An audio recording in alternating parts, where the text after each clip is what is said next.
Hello all, take down the next problem. So look at the next problem. Here they have given the problem. Total assets 18,50,000, external liability 2,50,000, share capital 14% preference shares of rupees 10 each, preference share capital 5 lakh, 40,000 equity shares of rupees 10 fully paid, 4 lakh, 60,000 equity shares of rupees 10 each, rupees 7 rupees 50 paisa paid up, 4 lakh 50,000. Calculate the value of each category of equity shares of the company based on a deemed liquidity. ಇಲ್ಲಿ ನಮಗೆ ಯಾವ method ಅಲ್ಲಿ calculate ಮಾಡಬೇಕು ಅಂತ ಹೇಳಿಲ್ಲ, ಎಲ್ಲೂ mention ಮಾಡಲಿಲ್ಲ. Just ನಮ್ಗೆ ಏನ್ ಕೊಟ್ಟಿದ್ದಾರೆ, ಅಸೆಟ್ಸ್ ಕೊಟ್ಟಿದ್ದಾರೆ, ಎಕ್ಸ್ಟರ್ನಲ್ ಲಯಬಿಲಿಟಿ ಎಷ್ಟು ಅಂತ ಕೊಟ್ಟಿದ್ದಾರೆ, ಶೇರ್ ಕ್ಯಾಪಿಟಲ್ ಕೊಟ್ಟಿದ್ದಾರೆ. ಇಲ್ಲಿ ನಮಗೆ ಏನಾದ್ರೂ ನಾರ್ಮಲ್ ರೇಟ್ ಆಫ್ ರಿಟರ್ನ್ ಏನಾದ್ರು ಕೊಟ್ಟಿದ್ದಾರಾ? ಇಲ್ಲ. ಸೊ ನಮ್ಗೆ ಆ ಥರದ್ದೇನು ಇನ್ಫಾರ್ಮೇಶನ್ ಇಲ್ಲ. ಪ್ರಾಫಿಟ್ ಬಿಫೋರ್ ಟ್ಯಾಕ್ಸ್ ಅಂತ ಏನಾದ್ರು ಕೊಟ್ಟಿದ್ದಾರಾ? ಇಲ್ಲ. ನೀವು ಕ್ವೆಶನ್ ಅಲ್ಲಿ ಯಾವ ಮೆಥಡ್ ಅಂತ ಕೊಟ್ಟಿಲ್ಲ ಅಂತ ಹೇಳಿದ್ರೆ, ಬರೀ ಎಸೆಟ್ಸ್ ಲಯಬಿಲಿಟಿ ಅಂತ ಕೊಟ್ಟಿದ್ರೆ ನಾವು ಆಲ್ಮೋಸ್ಟ್ ಗೆಸ್ ಮಾಡ್ಬೋದು ಏನು ಅಂತ ಹೇಳಿದ್ರೆ ಆ ಮೆಥಡ್ ಯಾವ್ದಾಗಿರುತ್ತೆ, ನೆಟ್ ಎಸೆಟ್ ಮೆಥಡ್ ಆಗಿರುತ್ತೆ. In case if they have given profit before tax or normal rate of return, we have to calculate on yield basis. So ಅದು ಈಲ್ಡ್ ಬೇಸಿಸ್ ಅಲ್ಲಿ ಕ್ಯಾಲ್ಕುಲೇಟ್ ಮಾಡಬೇಕಾಗುತ್ತೆ. ಇಲ್ಲಿ ನಮಗೆ ಬರೀ assets and liabilities information, share capital information ಮಾತ್ರ ಕೊಟ್ಟಿರೋದ್ರಿಂದ ನಾವು ಯಾವ ಮೆಥಡ್ ನ ಕ್ಯಾಲ್ಕುಲೇಟ್ ಮಾಡ್ತೀವಿ, ನೆಟ್ ಎಸೆಟ್ ಮೆಥಡ್. ನೆನ್ಪಿಟ್ಕೊಳ್ಳಿ, ಇಲ್ಲಿ ನಮಗೆ ಟೋಟಲ್ ಎಸೆಟ್ಸ್ ಕೊಟ್ಟಿದ್ದಾರೆ, ಲಯಬಿಲಿಟಿ ಕೊಟ್ಟಿದ್ದಾರೆ, ಶೇರ್ ಕ್ಯಾಪಿಟಲ್ ಕೊಟ್ಟಿದ್ದಾರೆ, ಪ್ರಿಫರೆನ್ಸ್ ಶೇರ್ ಕ್ಯಾಪಿಟಲ್ ಕೂಡ ಇದೆ. ಸೊ ನಾವೇನ್ ಮಾಡ್ತೀವಿ, assets minus liability minus preference share capital, net asset calculate ಮಾಡ್ತೀವಿ. ಬಟ್ ಹಿಯರ್ ಅನದರ್ ಪಾಯಿಂಟ್ ಏನು ಅಂತ ಹೇಳಿದ್ರೆ, see here they have given so there are two types of equity shares, that is 40,000 equity shares of rupees 10 fully paid, and another one 60,000 equity shares of rupees 10 each paid up, 7 rupees 50 paise was paid up. So ಇಲ್ಲಿ ಏನ್ ಹೇಳ್ತಾ ಇದ್ದಾರೆ, 40,000 equity shares of rupees 10 each. ಇಲ್ಲಿ denominations same ಇದೆ. 40,000 equity sharesಗೂ paid up value is to 10, 60,000 equity sharesಗೂ paid up value 10. In case ಇದು 12 ಆಗಿದ್ರೆ calculation ಸ್ವಲ್ಪ differ ಆಗ್ತಾ ಇತ್ತು. ಬಟ್ ಇಲ್ಲಿ ಡಿನಾಮಿನೇಷನ್ ಸೇಮ್ ಇದೆ, ಸೊ ನಾವು ಇದೆರಡನ್ನ ಒಂದೇ ಅಂತ ಕನ್ಸಿಡರ್ ಮಾಡ್ತೀವಿ. ಬಟ್ ಇಲ್ಲಿ ನಮ್ಗೆ ಏನಾಗಿದೆ, 7 rupees 50 paise ಮಾತ್ರ ಪೇಡ್ ಅಪ್ ಆಗಿರೋಂಥದ್ದು. ಸೊ ನಾವು ಪೇಡ್ ಅಪ್ ಕ್ಯಾಪಿಟಲ್ದು ಕ್ಯಾಲ್ಕುಲೇಟ್ ಮಾಡ್ಕೋಬೇಕಾಗುತ್ತೆ. ಸೊ ಅನ್ಪೇಯ್ಡ್ ಅಮೌಂಟ್ ಎಷ್ಟಿದೆ ಅಂತ ಹೇಳಿ ಆಡ್ ಮಾಡ್ಕೋಬೇಕಾಗುತ್ತೆ. ಸೊ ಅದು ನಿಮ್ಗೆ ವರ್ಕೌಟ್ ಮಾಡ್ತಾ ಹೇಳ್ತೀನಿ. ಸೊ ಇದು ನೆನ್ಪಿಟ್ಕೊಳ್ಳಿ, ನೆಟ್ ಎಸೆಟ್ ಮೆಥಡ್ ಅಲ್ಲಿ paid up, partly paid up ಆದ್ರೆ ಆ ಪಾರ್ಟ್ಲಿ ಪೇಡ್ ಅಪ್ ಆಗಿರೋದನ್ನ ಏನ್ ಮಾಡಬೇಕು, ಅನ್ಕಾಲ್ಡ್ ಅಮೌಂಟ್ ಏನಿರುತ್ತೆ ಪಾರ್ಟ್ಲಿ ಪೇಡ್ ಅಪ್ ನ ನಾವು ನೆಟ್ ಎಸೆಟ್ ಮೆಥಡ್ ಅಲ್ಲಿ ಆಡ್ ಮಾಡಬೇಕು. ಎಷ್ಟು ಪಾರ್ಟ್ಲಿ ಪೇಡ್ ಆಗಿದೆ, ಯಾವ ಇಕ್ವಿಟಿ ಶೇರ್ಸ್ ಆಗಿ ಅಂತ ಹೇಳ್ಬಿಟ್ಟು ಆಡ್ ಮಾಡಬೇಕು. So let's calculate. So here valuation per share on net asset method. So we have to calculate on the basis of net asset method because they have given the assets, liabilities and share capital, information about share capital. So total assets, they have given total asset as 18,50,000. So total asset is to 18,50,000. Then liabilities, less liabilities. So external liability 2,50,000. Direct ಆಗಿ ಕೊಟ್ಟಿದ್ದಾರೆ ನಮಗೆ. They have given directly 2,50,000. So deduct 2,50,000 from 18,50,000. We will get 16 lakh. So 16 lakh is total proceeds. So ನಾವು assets ಇಂದ liabilities deduct ಮಾಡಿದ್ವಿ. ನಾವು previous problem ಅಲ್ಲಾದ್ರೆ total assets various items ಇರ್ತಾ ಇತ್ತು. ಇಲ್ಲಿ ನಮಗೆ ಟೋಟಲ್ ಎಸೆಟ್ಸ್ ಕೊಟ್ಟಿದ್ರೆ, ಟೋಟಲ್ ಲಯಬಿಲಿಟಿ ಕೊಟ್ಟಿದ್ರೆ, we have deducted it. We will get total proceed. From that we have to deduct payment due to preference share holder. So ಇಲ್ಲಿ preference share dividend arrears ಆ ಥರ ಇದೇನಿಲ್ಲ, ಬಟ್ ಏನು ಕೊಟ್ಟಿದ್ದಾರೆ, preference share capital ಕೊಟ್ಟಿದ್ದಾರೆ. So preference share capital amount ಎಷ್ಟಿದೆ, share capital 14% preference shares of rupees 10 each, 5 lakh. So preference share capital is 5 lakh. Preference share capital ಅಷ್ಟೇ ಇರುವಂಥದ್ದು, payment due to preference share holder ಅಲ್ಲಿ. Deduct 5 lakh from 16 lakh. So we will get 11 lakh. 11 lakh is net asset. So it is miss ಆಗಿದೆ, ಇಲ್ಲಿ ಬರ್ದಿಲ್ಲ, ಬರ್ಕೊಳ್ಳಿದು. ಇದೇನು net asset.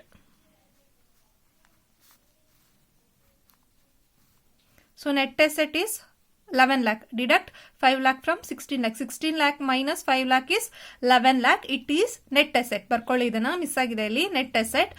To that we have to add uncalled money on partly paid up. So ಇಲ್ಲಿ ನಾವು ಹೇಳಿದ್ವಿ ನಿಮ್ಗೆ, ಇದು ಫುಲ್ಲಿ ಪೇಡ್ ಆಗಿದೆ. ಫಸ್ಟ್ ಈಕ್ವಿಟಿ ಶೇರ್ ಅಲ್ಲಿ ಫುಲ್ಲಿ ಪೇಡ್ ಅಪ್ ಕ್ಯಾಪಿಟಲ್ ಇದೆ, ಸೊ ನಮ್ಗೆ ಏನು ಪ್ರಾಬ್ಲಮ್ ಇಲ್ಲ. ಬಟ್ ಸೆಕೆಂಡ್ ಒನ್ ಅಲ್ಲಿ ನೋಡಿ, equity shares of ₹10 each ₹7.50 paid up. So ಇಲ್ಲಿ ಪಾರ್ಟ್ಲಿ ಪೇಮೆಂಟ್ ಆಗಿದೆ. ಸೊ ಬಾಕಿ ಉಳಿದಿದೆ ಎಷ್ಟು? ಸೊ ಬಾಕಿ ಉಳಿದಿದ್ದು ಅಂತ ಹೇಳಿದ್ರೆ ನಮ್ಗಿಲ್ಲಿ ಸೊ ಎಷ್ಟು ಡಿನಾಮಿನೇಷನ್ಸ್ ಎಷ್ಟು ₹10. ಸೊ ಏನಾಗಿದೆ ಅಂತ ಹೇಳಿದ್ರೆ ನಾವು ಪೇಮೆಂಟ್ ಮಾಡಿರುವಂಥದ್ದು ₹7 ಮಾತ್ರ, ₹7.50 ಮಾತ್ರ. ಸೊ ಉಳಿದಿದ್ದೇನಿದು ₹2.50 ಏನಾಗುತ್ತೆ? ಇದು paid uncalled amount.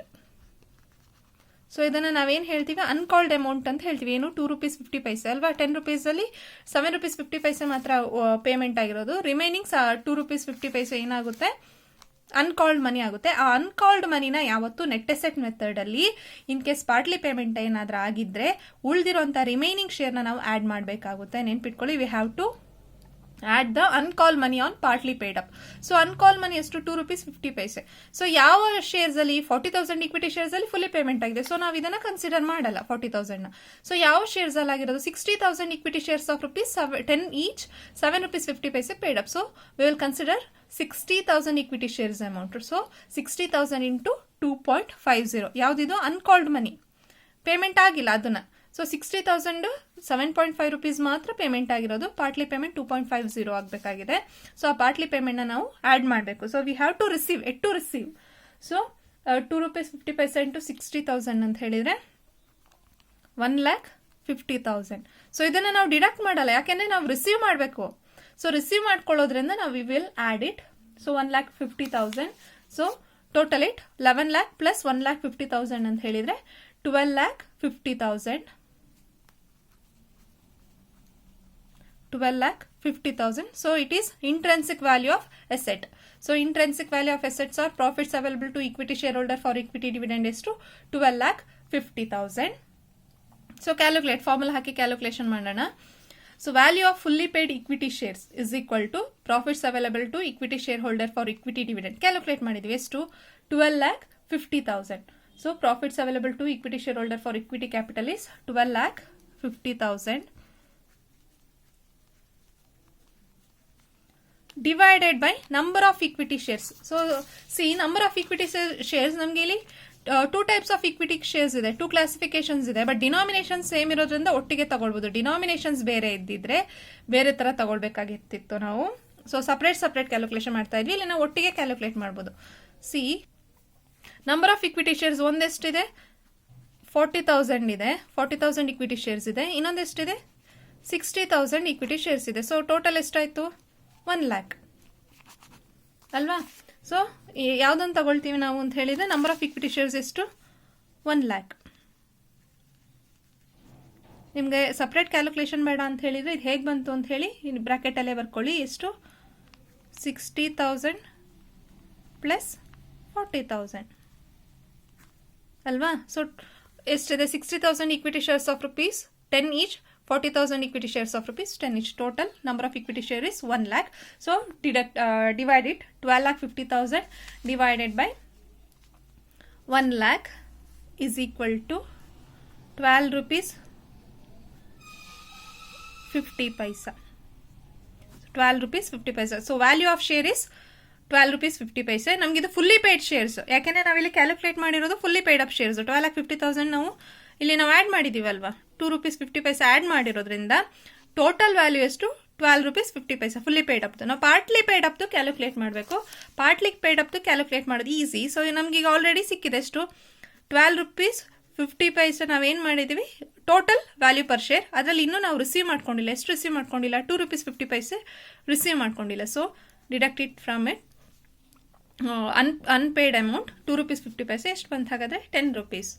So partly paid up the value ಎಷ್ಟು? ₹10. Fully paid up the value ₹12.50. So ನಿಮಗೆ ಫುಲ್ಲಿ ಪೇಡ್ ಅಪ್ ಮತ್ತೆ ಪಾರ್ಟ್ಲಿ ಪೇಡ್ ಅಪ್ ಇದ್ರೆ ನೀವೇನ್ ಮಾಡ್ಬೇಕಾಗುತ್ತೆ? First fully paid up capital ಮಾಡ್ತೀರಾ. ಫುಲ್ಲಿ ಪೇಡ್ ಅಪ್ ಕ್ಯಾಪಿಟಲ್ಗೆ ಅನ್ಕಾಲ್ ಮನಿನ ಆಡ್ ಮಾಡಿ ಟೋಟಲ್ ಅಮೌಂಟ್ ತಗೊಳ್ತೀರಾ. ಆ total amount divided by number of equity shares ಮಾಡ್ತೀರಾ. ಅದಾದ್ಮೇಲೆ ಆ ಅಮೌಂಟ್ ಇಂದ ನೀವೇನ್ ಮಾಡ್ತೀರಾ? ಅನ್ಕಾಲ್ಡ್ ಅಮೌಂಟ್ ನ ಡಿಡಕ್ಟ್ ಮಾಡಿದಾಗ ನಮಗೆ value of partly paid equity shares ಸಿಗುತ್ತೆ. Clear? If you have any doubts, feel free to ask.